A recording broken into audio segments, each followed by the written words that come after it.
Iran మద్దతుతో ఏర్పడ్డ షియా Islamic paramilitary సంస్థ. రాజకీయ పార్టీలను నడిపిస్తున్న సంస్థ ఇది. లెబనాన్లో ఉనికిలో ఉన్న ఈ సంస్థకు 1992 నుంచి హసన్ నజ్రల్లా నేతృత్వం వహిస్తున్నారు. హెజ్బుల్లా అంటే దేవుని పార్టీ అనే అర్థం వస్తుంది. 1980లో లెబనాన్పై ఇజ్రాయెల్ దాడి చేసిన సమయంలో ఆవిర్భవించిన హిజ్బుల్లా సంస్థ అప్పటి నుంచి ఆర్థిక, మిలిటరీ వనరులను మెరుగుపరుచుకుంటూ ఒక బలమైన శక్తిగా ఎదిగింది. దక్షిణ లెబనాన్లోని షియాల సంస్కృతి సంప్రదాయాల పరిరక్షణకు తాము పోరాటం చేస్తున్నామని ప్రకటించుకుంది.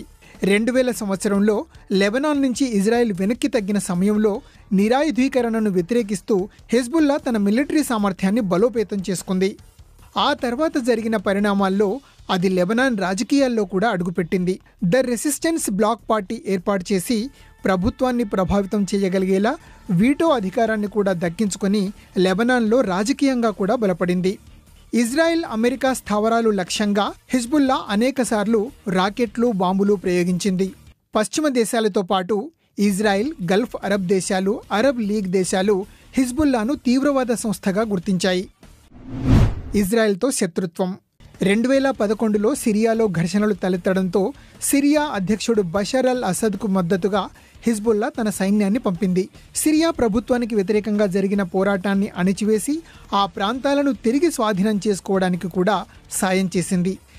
సిరియాలో ఇరాన్కు సంబంధించిన ప్రాంతాలపైన, హిజ్బుల్లా మిలిటెంట్ల స్థావరాలపైన ఇజ్రాయెల్ దాడులు చేసింది. అయితే వాటిని ధృవీకరించడానికి ఇజ్రాయెల్ నిరాకరించింది.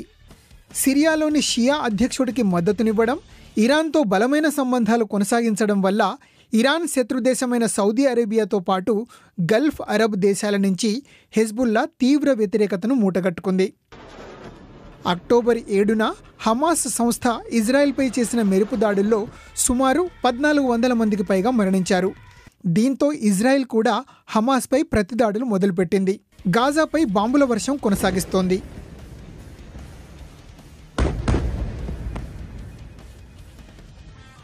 ఈ దాడుల్లో చాలామంది ప్రజలు ప్రాణాలు కోల్పోయారు. ఈ నేపథ్యంలో హెజ్బుల్లా, ఇజ్రాయెల్ మధ్య కూడా ఉద్రిక్తత పెరిగింది. సరిహద్దుకు 2 వైపుల నుంచి కాల్పులు జరగడంతో హెజ్బుల్లా, ఇజ్రాయెల్ పరస్పరం దాడులు చేసుకున్నాయి. ఇజ్రాయెల్పై పోరుకు తాము సిద్ధంగా ఉన్నామని కూడా హిజ్బుల్లా ప్రకటించింది.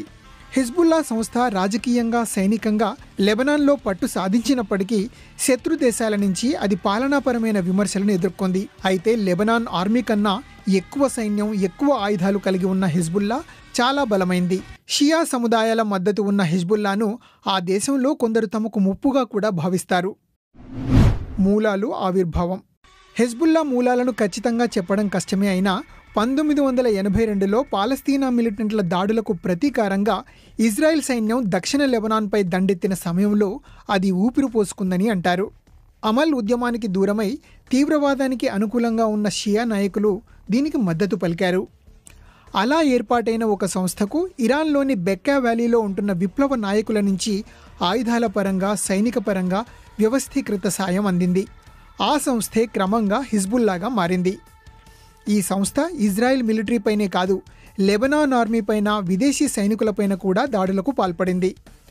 1983లో యుఎస్ మరీన్ బ్యారెక్, యుఎస్ ఎంబసీలపై జరిగిన బాంబు దాడుల వెనుక ఉన్నది కూడా హిజ్బుల్లానే అనే ఆరోపణలున్నాయి. ఈ దాడుల్లో 258 మంది అమెరికన్లు, 58 మంది ఫ్రెంచ్ సైనికులు మరణించారు. ఈ దాడుల తర్వాత పాశ్చాత్య దేశాలు శాంతి స్థాపన కోసం పంపిన తమ దళాలను ఉపసంహరించుకున్నాయి. హిజ్బుల్లా అధికారికంగా 1985లో ఆ సంస్థను స్థాపించినట్టు ప్రకటించింది. అమెరికా, రష్యాలను ఇస్లాంకు ప్రధాన శత్రువులుగా గుర్తిస్తూ ఒక బహిరంగ లేఖ విడుదల చేసింది. ఇజ్రాయెల్ను నాశనం చేయాలని పిలుపునిచ్చింది. అది ముస్లింల భూమిని ఆక్రమించిందని చెప్పింది.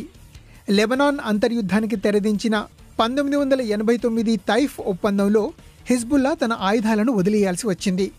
1990లో సిరియా మిలిటరీ ఆధ్వర్యంలో శాంతి స్థాపన జరిగిన తర్వాత హిజ్బుల్లా దక్షిణ లెబనాన్లో గెరిల్లా పోరాటాలు కొనసాగించింది. అది లెబనాన్ రాజకీయాల్లోనూ కీలకంగా మారి 1992లో తొలిసారి ఎన్నికల్లో పోటీ చేసింది. 2000 సంవత్సరంలో ఇజ్రాయెల్ దళాల ఉపసంహరణ నేపథ్యంలో ఆ విజయాన్ని తన ఖాతాలో వేసుకుంది హిజ్బుల్లా.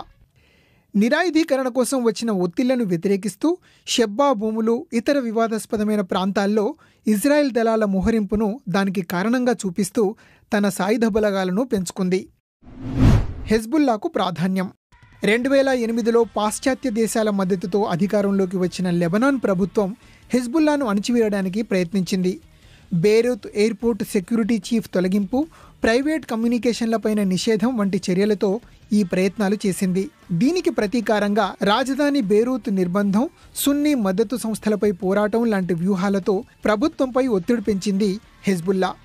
ఈ ఘర్షణల్లో 81 మంది చనిపోవడమే కాక అది లెబనాన్లో కొత్త అంతర్యుద్ధానికి దారితీసింది. చివరకు ప్రభుత్వం వెనక్కి తగ్గి హెజ్బుల్లాతో చర్చలు జరిపింది. ఆ చర్చల తర్వాత జరిగిన ఒప్పందాల ప్రకారం హెజ్బుల్లా దేశంలో అధికారాన్ని పంచుకోవడంతో పాటు వీటో అధికారాన్ని కూడా పొందింది. 2009 పార్లమెంట్ ఎన్నికల్లో 10 స్థానాలు గెలుచుకొని లెబనాన్ ప్రభుత్వంలో కూడా భాగమైంది. ఏడాది తరువాత Hezbollah secretary general Sheikh Hassan Nasrallah Hezbollah సంస్థ రాజకీయ లక్ష్యాలను పేర్కొంటూ కొత్త మేనిఫెస్టోను విడుదల చేశారు. 1985లో విడుదల చేసిన మేనిఫెస్టోలో పేర్కొన్న కొన్ని అంశాలను సవరించిన ఆయన ఇజ్రాయెల్, అమెరికాలకు వ్యతిరేకంగా హిజ్బుల్లా సాయుధ పోరాటాన్ని